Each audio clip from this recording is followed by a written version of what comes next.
Friends, आज मैं आपको पार्ट 14 पढ़ाऊँगी तितली की कहानी।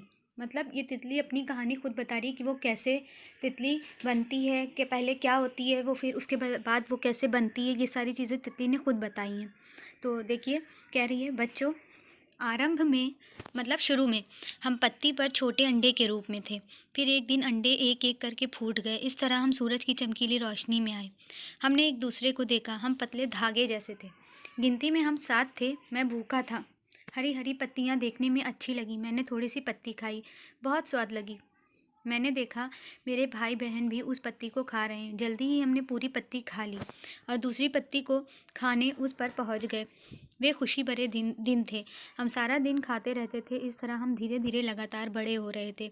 कुछ ही दिनों में मेरा आकार काफ़ी बड़ा हो गया था। अब मैं सोना चाहता था, अतः मैंने खाना रोक दिया। अब मैं अपने लिए घर बनाने लगा।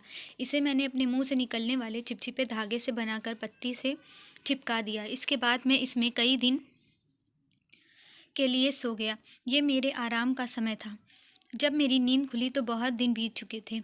अब ये घर बहुत तंग लग रहा था। मैंने अंगड़ाई ली तो वह चटक कर खुल गया। मैं उसमें से बाहर निकल आया। बाहर आकर जब मैं अपनी पतली लंबी टांगों पर खड़ा होने लगा तो मुश्किल से खड़ा हो पा रहा था। तभी मैंने देखा मेरी एक बहन भी अपना कवच तोड़कर रेंग कर बाहर निकल रही थी।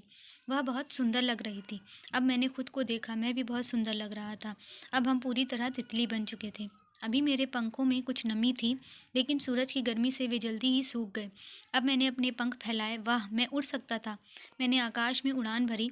उड़ते हुए मेरे रंग बिरंगे पंख चमक रहे थे। इस तरह उड़ना मुझे अच्छा लग रहा था। मैं निकल पड़ा बागीचे की ओर अपने मित्र फूलों से मिलने।